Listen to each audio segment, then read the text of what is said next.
ಸಹಕಾರಿ ಕ್ಷೇತ್ರ ಹಾಗೂ ವಿವಿಧ ಸಂಘ ಸಂಸ್ಥೆಗಳ ಚುನಾವಣೆಯಲ್ಲಿ ಗೆಲುವು ಸಾಧಿಸಿದ ಕಾರ್ಯಕರ್ತರಿಗೆ ಜೆಡಿಎಸ್ ಪಕ್ಷದಿಂದ ಸನ್ಮಾನವನ್ನು ಮಾಡಿದ್ದಾರೆ. ಇತ್ತೀಚೆಗೆ ನಡೆದ ಸಹಕಾರಿ ಕ್ಷೇತ್ರ ಹಾಗೂ ವಿವಿಧ ಸಂಘ ಸಂಸ್ಥೆಗಳ ಚುನಾವಣೆಯಲ್ಲಿ ಜೆಡಿಎಸ್ ಕಾರ್ಯಕರ್ತರು ಗೆದ್ದಿದ್ರು. ಹೀಗಾಗಿ ನೆಹರು ರಸ್ತೆಯಲ್ಲಿರುವಂತಹ ಜೆಡಿಎಸ್ ಪಕ್ಷದ ಕಚೇರಿಯಲ್ಲಿ ಮಾಜಿ ಶಾಸಕ ಹಾಗೂ ಜೆಡಿಎಸ್ ರಾಜ್ಯ ಉಪಾಧ್ಯಕ್ಷ ಕೆವಿ ಪ್ರಸನ್ನಕುಮಾರ್ ನೇತೃತ್ವದಲ್ಲಿ ಸನ್ಮಾನ ಕೂಡ ಮಾಡಲಾಗಿದೆ. ಇನ್ನು ಪಕ್ಷವನ್ನ ಮತ್ತಷ್ಟು ಬಲಪಡಿಸುವ ನಿಟ್ಟಿನಲ್ಲಿ ಕಾರ್ಯಕರ್ತರಿಗೆ ಅಭಿನಂದನೆ ಕೂಡ ಸಲ್ಲಿಸಿದ್ದಾರೆ.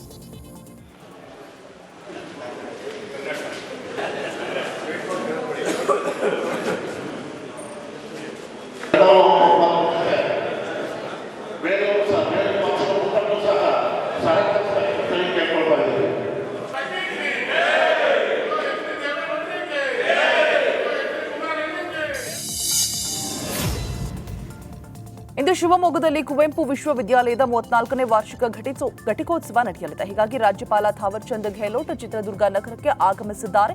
ಬೆಳಗ್ಗೆ 10:30ಕ್ಕೆ ಶಂಕರಘಟ್ಟ ವಿಶ್ವವಿದ್ಯಾಲಯದ ಆವರಣದಲ್ಲಿರುವಂತಹ ಬಸವ ಸಭಾಭವನದಲ್ಲಿ ಹಮ್ಮಿಕೊಳ್ಳಲಾಗಿದ್ದು ಕಾನ್ವೊಕೇಷನ್ ರಾಜ್ಯಪಾಲರು ಕಾರ್ಯಕ್ರಮದಲ್ಲಿ ಭಾಗವಹಿಸಲಿದ್ದಾರೆ. ಇನ್ನು ನಿನ್ನೆ ಸಂಜೆಯೇ ಭಾರೀ ಭದ್ರತೆಯೊಂದಿಗೆ ಬಂದ ರಾಜ್ಯಪಾಲರು ಚಿತ್ರದುರ್ಗ ಪ್ರವಾಸಿ ಮಂದಿರದಲ್ಲಿ ವಿಶ್ರಾಂತಿಯನ್ನ ಪಡೆದಿದ್ರು. Chitradurga SP Ranjith Kumar Bhandar, ASP Kumaraswamy, DySP Dinakar ನೇತೃತ್ವದಲ್ಲಿ ಭದ್ರತೆಯನ್ನು ಒದಗಿಸಲಾಗಿತ್ತು. ಬೆಳಗ್ಗೆ 10:30ಕ್ಕೆ ಕುವೆಂಪು ವಿಶ್ವವಿದ್ಯಾಲಯಕ್ಕೆ ತೆರಳಲಿದ್ದಾರೆ. ಇತ್ತ ಸಂಸದ ಯದುವೀರ್ ವಾಣಿವಿಲಾಸ ಸಾಗರ ಭರ್ತಿಯಾಗದ ಹಿನ್ನೆಲೆ ಬಾಗಿನ ಅರ್ಪಣೆ ಮಾಡಿದ್ದಾರೆ. ನಂತರ ಹಿರಿಯೂರು ನಗರದ ವೇದಾವತಿ ಬಡಾವಣೆಯಲ್ಲಿ ಸಂವಿಧಾನ ಜಾಗೃತಿ ಕಾರ್ಯಕ್ರಮದಲ್ಲಿ ಭಾಗಿಯಾಗಿದ್ರು ಕೂಡ ಈ ವೇಳೆ ಮಾತನಾಡಿದ ಅವರು, ಸಂಸತ್ತಿನಲ್ಲಿ ಬಿಜೆಪಿ ಸಂವಿಧಾನವನ್ನ ಬದಲಿಸುತ್ತೆ ಅಂತ ಅಪಪ್ರಚಾರ ಮಾಡಿದ ಕಾಂಗ್ರೆಸ್ ಸಂಸದರು ಸದನದಲ್ಲಿ ಸಂವಿಧಾನ ಚಿಕ್ಕ ಪುಸ್ತಕ ತೋರಿಸ್ತಾರೆ ಅಂತ ವಾಗ್ದಾಳಿಯನ್ನ ಮಾಡಿದ್ದಾರೆ. ಇನ್ನು ನಮ್ಮ ಚುನಾವಣೆಯಲ್ಲೂ ಕೂಡ ಅಪಪ್ರಚಾರ ಮಾಡಿದ್ರು. ಆದರೆ ನಾವು ಗೆದ್ದು ಸಂಸತ್ ಪ್ರವೇಶ ಮಾಡಿದಾಗ ಸಂಸತ್ನಲ್ಲಿ ಸಂವಿಧಾನದ ಪುಸ್ತಕ ತೋರಿಸಿದ್ರು. ಅದರಲ್ಲಿ ಕೆಲವರು ಸಂವಿಧಾನ ಪುಸ್ತಕದ ಮೇಲಿನ ಪ್ಲಾಸ್ಟಿಕ್ ಹಾಳಿಯನ್ನ ಕೂಡ ತೆರೆದಿರಲಿಲ್ಲ ಅಂತ ಕೇಂದ್ರ ವಿಪಕ್ಷ ನಾಯಕ ರಾಹುಲ್ ಗಾಂಧಿಗೆ ಟಾಂಗ್ ಕೊಟ್ಟಿದ್ದಾರೆ.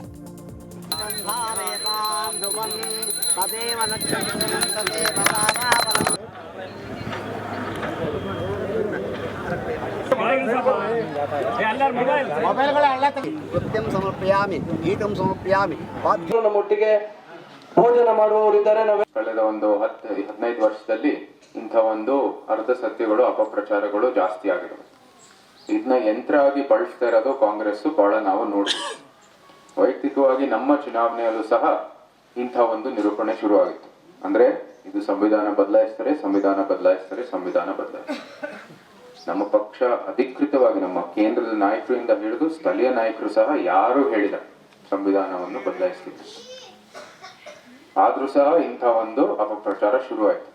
ನಾವು ಸಹ ನೋಡ್ತೀವಿ, ಚುನಾವಣೆ ಆಯ್ತು, ಫಲಿತಾಂಶ ಬಂತು, ನಾವು ಸಂಸತ್ತಿನ ಮೊದಲನೇ ದಿನಕ್ಕೆ ನಾವು ಅಲ್ಲಿ ಸಂಸತ್ ಪ್ರವೇಶವಂತದ್ದು ಅವಕಾಶ ಸಿಕ್ಕಿತ್ತು. ಎಲ್ಲ ರೀತಿ ಎಲ್ಲರೂ ಚುನಾಯಿತ ಪ್ರತಿನಿಧಿಗಳು ಸೌಹಾರ್ದತೆಯಿಂದ ಮುಂದುವರಿಯೋಣ ಅಂತ ನಮ್ಮ ಅಭಿಪ್ರಾಯ. ಆದ್ರೂ ಸಹ ಒಂದು ವರ್ಗ ಎಲ್ಲ ಸಂವಿಧಾನ ಇಟ್ಕೊಂಡು, ಅದು ಒಂದು ಸಣ್ಣ ಸಂವಿಧಾನದ ಬುಕ್ ಇಟ್ಕೊಂಡು ಮೇಲೆ ಇಟ್ಕೊಂಡು ಬಂದ್ರು ಒಳಗಡೆ. ಕೆಲವು ಪ್ಲಾಸ್ಟಿಕ್ ತೆಗೆದಿರಲಿಲ್ಲ, ಅದು ಬೇರೆ ವಿಷಯ. ಆದ್ರೂ ಸಹ ಇಂಥ ಒಂದು ಪ್ರದರ್ಶನ ನಾವು ನೋಡಿದ್ವಿ. ಕಳೆದ ಒಂದು 15 ವರ್ಷದಲ್ಲಿ ಇಂಥ ಒಂದು ಅರ್ಧ ಸತ್ಯಗಳು ಅಪಪ್ರಚಾರಗಳು ಜಾಸ್ತಿ ಆಗಿವೆ. ಇದನ್ನ ಯಂತ್ರ ಆಗಿ ಬಳಸ್ತಾ ಇರೋದು ಕಾಂಗ್ರೆಸ್ ಬಹಳ ನಾವು ನೋಡ್ತೀವಿ. ವೈಯಕ್ತಿಕವಾಗಿ ನಮ್ಮ ಮಂಡ್ಯದಲ್ಲಿ ಹಕ್ಕುಪತ್ರಕ್ಕಾಗಿ ಅನಿರ್ದಿಷ್ಟಾವಧಿ ಧರಣಿ ನಡೆಸಲಾಗ್ತಾ ಇದೆ. ನಿನ್ನೆ ತಾಲೂಕು ಕಚೇರಿ ಮುಂದೆ ಅಡುಗೆ ಮಾಡಿ ಹೋರಾಟಕ್ಕೆ ಚಾಲನೆ ನೀಡಲಾಗ್ತಾ ಇದೆ. ಇನ್ನು ಮಲ್ಲಿಕ್ಯಾತನಹಳ್ಳಿ ನಿವಾಸಿಗಳಿಗೆ ಹಕ್ಕುಪತ್ರ ನೀಡೋದಕ್ಕೆ ಆಗ್ರಹಿಸಿ ಕರ್ನಾಟಕ ಪಾಂತ್ರ ರೈತ ಸಂಘದ ನೇತೃತ್ವದಲ್ಲಿ ಹೋರಾಟ ಕೂಡ ನಡೆಸಲಾಗ್ತಾ ಇದೆ. ಈ ಹಿಂದೆ ಸಾಕಷ್ಟು ಮನವಿ ಕೊಟ್ಟು ಹೋರಾಟ ಮಾಡಿದ್ರೂ ಕೂಡ ಸ್ಪಂದಿಸದ ಹಿನ್ನೆಲೆ ತಾಲೂಕು ಕಚೇರಿ ಎದುರು ಪ್ರತಿಭಟನೆ ನಡೆಸಲಾಗಿದೆ.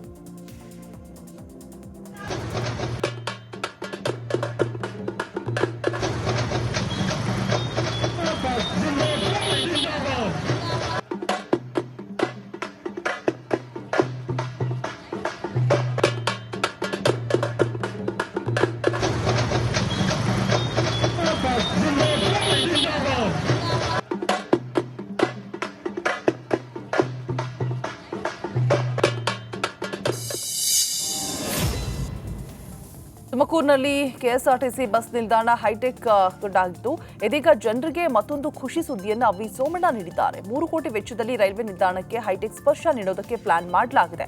ಅಷ್ಟೇ ಅಲ್ಲದೆ ಸಿದ್ಧಗಂಗಾ ಮಠದ ಮಾದರಿಯಲ್ಲಿ ರೈಲ್ವೆ ನಿಲ್ದಾಣವನ್ನ ನಿರ್ಮಾಣ ಮಾಡಲಾಗಿದೆ. ಹೀಗಾಗಿ ಈ ರೈಲ್ವೆ ನಿಲ್ದಾಣಕ್ಕೆ ಡಾಕ್ಟರ್ ಶಿವಕುಮಾರ್ ಶ್ರೀಗಳ ಹೆಸರಿಡುವುದಕ್ಕೆ ಪ್ಲಾನ್ ಮಾಡಿದ್ದಾರೆ. ಮೈಸೂರು ನಗರಾಭಿವೃದ್ಧಿ ಪ್ರಾಧಿಕಾರದ ಬ್ರಹ್ಮಾಂಡ ಭ್ರಷ್ಟಾಚಾರ ಬಗ್ಗಿದಷ್ಟು ಬಯಲಾಗ್ತಾ ಇದೆ. 50-50 ಅನುಪಾತದಲ್ಲಿ ಭಾರೀ ಗೋಲ್ಮಾಲ್ ನಡೆದಿದೆ. ಹೀಗಾಗಿ ಮುಡಾ ಅಧಿಕಾರಿಗಳು ಲೆಕ್ಕ ನೀಡದೆ ಕಡತ ಮುಚ್ಚಿಡ್ತಾ ಇದ್ದಾರಾ ಅನ್ನೋ ಅನುಮಾನ ಕೂಡ ಶುರುವಾಗಿದೆ.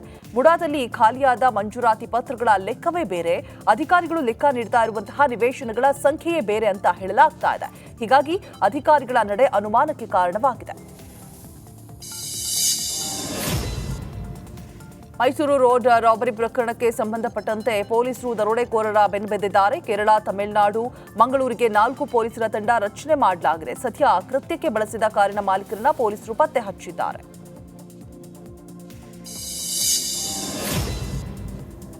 ಮೂಲಭೂತ ಸೌಕರ್ಯ ಇಲ್ಲದೆ ಕನಿಷ್ಠ ಮಟ್ಟದ ಕಾರ್ಯ ಮುಗಿಸಿ ಅರ್ಜುನ ಸ್ಮಾರಕ ಉದ್ಘಾಟನೆ ಮಾಡುವುದಕ್ಕೆ ಮುಂದಾಗಿದ್ದ ಸರ್ಕಾರದ ನಡೆ ವಿರೋಧಿಸಿದ್ದಕ್ಕೆ ಸಕಲೇಶಪುರ ಶಾಸಕ ಸಿಮೆಂಟ್ ಮಂಜು ಕಿಡಿಕಾರಿದ್ದಾರೆ. ಇದೀಗ ಫೆಬ್ರವರಿ ಮೊದಲ ವಾರ ಅರ್ಜುನ ಸ್ಮಾರಕ ಉದ್ಘಾಟನೆ ಮಾಡುವುದಾಗಿ ಸಚಿವ ಈಶ್ವರ್ ಖಂಡ್ರೆ ಸಮಯವನ್ನ ನಿಗದಿ ಮಾಡಲಾಗಿದೆ. ಹೀಗಾಗಿ ಯಾವುದೇ ಕಾರಣಕ್ಕೂ ಕೂಡ ಅರ್ಜುನ ಸ್ಮಾರಕ ತರಾತುರಿಯಲ್ಲಿ ಬೇಕಾಬಿಟ್ಟಿ ಆಗೋದು ಬೇಡ ಅಂತ ಅರ್ಜುನನು ಅಭಿಮಾನಿಗಳು ಕೂಡ ಒತ್ತಾಯಿಸಿದ್ದಾರೆ. ಮತ್ತು ಪ್ರವಾಸಿಗರಿಗೆ ಅನುಕೂಲ ಮಾಡಬೇಕು ಅಂತಕ್ಕಂಥದ್ದು ಮಾಹಿತಿನೂ ಕೂಡ ಅವ್ರಿಗೆ ಕೊಟ್ಟಿದ್ದೆ. ಇಲ್ಲಿ ಸರ್ಕಾರ ಬಂದು 50 ಲಕ್ಷ ರೂಪಾಯಿನ ಹಣವನ್ನು ನಾವು ಮೀಸಲಿಟ್ಟಿದ್ದೀವಿ ಅಂತಕ್ಕಂಥದ್ದನ್ನು ಮಾತನ್ನು ಹೇಳಿ ಭೂಮಿ ಪೂಜೆಯನ್ನು ಸಮೇತ ಮಾಡಿದರು. ನಾನು ಕೂಡ ಪಾಲ್ಗೊಂಡಿದ್ದೆ. ಲಾಸ್ಟಿಗೆ ಅವರು ಬಂದು ಭೂಮಿ ಪೂಜೆನ 50 ಲಕ್ಷ ರೂಪಾಯಲ್ಲಿ ಭೂಮಿ ಪೂಜೆ ಮಾಡಿದ್ವಿ ಅಂತ ತಮ್ಮ ಮುಂದ್ಗಡೆನೇ 50 ಲಕ್ಷ ರೂಪಾಯಿದು ಭೂಮಿ ಪೂಜೆನ ಮಾಡೋದ್ರು. ಆದರೆ ಕೇವಲ ಹಣ ಬಿಡುಗಡೆ ಆಗಿರ್ತಕ್ಕಂಥದ್ದು ಕೇವಲ 16 ಲಕ್ಷ ಮಾತ್ರ. ನೀವು ನೋಡಿ, ಇದಕ್ಕೆ ಕನಿಷ್ಠ ವ್ಯವಸ್ಥೆನೂ ಕೂಡ ಇಲ್ದಲೆ ಇದನ್ನು 23ನೇ ತಾರೀಕಿಗೆ ಉದ್ಘಾಟನೆ ಮಾಡ್ತೀವಿ ಅಂತ ಹೇಳಿದರೆ ಯಾವ ರೀತಿ? ಅಟ್ಲೀಸ್ಟ್ ಇಲ್ಲಿ ಬರ್ತಕ್ಕಂಥ ಪ್ರವಾಸಿಗರಿಗೆ ಕನಿಷ್ಠ ಮೂಲಭೂತ ಸೌಕರ್ಯ ಅಂದರೆ ಶೌಚಾಲಯದ ವ್ಯವಸ್ಥೆ ಇಲ್ಲ ಮಹಿಳೆಯರಿಗೆ. ಮತ್ತು ಬಿಜೆಪಿ ಬಣ ಬಡಿದಾಟ, ಯತ್ನಾಳ್ ಮೊದಲ ಸಂದರ್ಶನ. ನಾನು ಅಧ್ಯಕ್ಷ ಮಾಡಿದ್ರೆ 130 ಸೀಟ್ ತೊಗೊಂಡ್ಬರ್ತೇನೆ. ಯಾವ ಜೋಡ ಹೊಂದಾಣಿಕೆ ಇಲ್ಲ, ಅಷ್ಟು ವಿಶ್ವಾಸ ಇದೆ ನನಗೆ. ವಕ್ಫ್ನಲ್ಲಿ ರೂಪಾಯಿ 150 ಕೋಟಿ ಬಾಂಬ್, ಪ್ರಿಯಾಂಕರ್ಗೆ ಫಸ್ಟ್ ರಿಯಾಕ್ಷನ್. 150 ಕೋಟಿ ಅಂಬಿಷನ್ ಕೊಟ್ಟಿದ್ದು ನಾನು ತಗೊಳ್ಳೋದು ಇದ್ದವನು.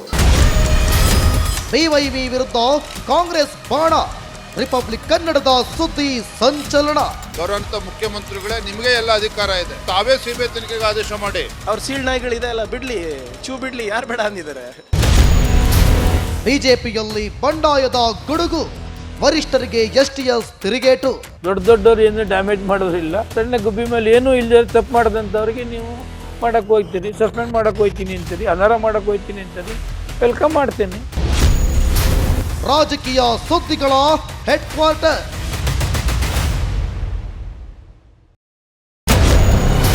ಕೊಲೆ ಆರೋಪಿ ದರ್ಶನ್ಗೆ ಮಂಜೂರಾಯಿತು ಜಾಮೀನು. ಹೈಕೋರ್ಟ್ನಿಂದ ರೆಗ್ಯುಲರ್ ಬೇಲ್ ಮಂಜೂರಾಗಿದೆ ನಟ ದರ್ಶನ್ಗೆ. ಜಾಮೀನು ಬಾಂಡ್ಗೆ ಸಹಿ, ಪುನಃ ಆಸ್ಪತ್ರೆಗೆ ದಾಖಲು. ಕೋರ್ಟ್ ಹಾಲ್ನಲ್ಲೇ ಸಹಿ ಪಡೆಯೋದಕ್ಕೆ ಸಮ್ಮತಿ ಸಿಕ್ಕಿದೆ. ರಿಪಬ್ಲಿಕ್ ಕನ್ನಡದಲ್ಲಿ ಮಾತ್ರ ಇಂಚಿಂಚು ಮಾಹಿತಿ. ಎಕ್ಸ್ಕ್ಲೂಸಿವ್ ದೃಶ್ಯದಲ್ಲಿ ಗಮನಿಸ್ತಾ ಇದ್ದೀರಿ, ನಿರಂತರವಾಗಿ ದರ್ಶನ್ ಅವರ ಕಾರನ್ನ ಚೇಸ್ ಮಾಡ್ತಾ ಇರುವ ಏಕೈಕ ಮೀಡಿಯಾ ರಿಪಬ್ಲಿಕ್ ಕನ್ನಡ. ರಿಪಬ್ಲಿಕ್ ಕನ್ನಡದಲ್ಲಿ ಸ್ಯಾಂಡಲ್ವುಡ್ ತಾರೆಯರು. ಆ ಥರ ಒಂದು ವಿಷಯ ಆಗಿದೆ ಅಂದರೆ ಅದಕ್ಕೆ ನ್ಯಾಯ ಸಿಗ್ಬೇಕು. ನಾವು ಲಾ ಅಲ್ಲ, ಅವ್ರ ಜೀವನದಲ್ಲಿ ನಾವು ಭಾಗಿನೇ ಆಗಿಲ್ಲ.